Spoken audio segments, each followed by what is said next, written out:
श्री सच्चिदानंद सद्गुरु साईनाथ महाराज की जय। हरि ओम। वनस्पतिरसोद्भूतो गंधाढ्यो गंध उत्तमः आग्रे सर्वदेवानां धूपोऽयं प्रतिगृह्यताम्। धूपमाघ्रापयामि साज्जंजवर्ति संयुक्तं वन्दिना योजितं मया। दीपं गृहाण देवेश त्रैलोक्यतिमिरापः। दीपं दर्शयामि दीपानान्तरेण महानैवेद्यं निवेदयामि।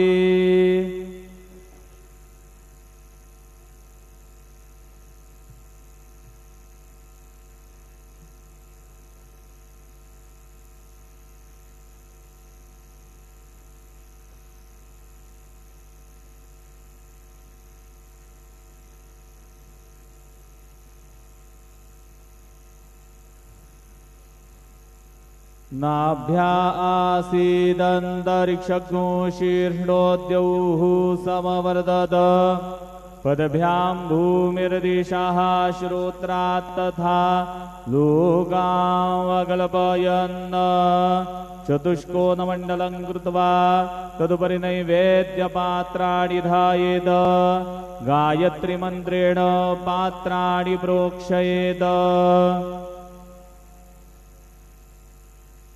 सत्यन्वरदेन परिघिञ्जामि धेनुमुद्रयाममृतीकृत्य ग्रासमुद्रया। ॐ प्राणाय स्वाहा। ॐ अपानाय स्वाहा। ॐ व्यानाय स्वाहा। ॐ उदानाय स्वाहा। ॐ समानाय स्वाहा। ॐ ब्रह्मणे नमः। नैवेद्यमध्ये पानीयं समर्पयामि पुनर्नैवेद्यं निवेदयामि। ॐ प्राणाय स्वाहा।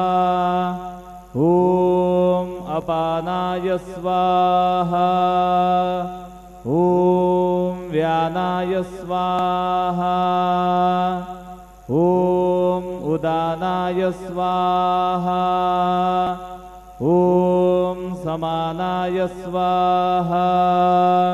ॐ ब्रह्मणे नमः। नैवेद्यं समर्पयामि हस्तप्रक्षालनं समर्पयामि मुखप्रक्षालनं समर्पयामि।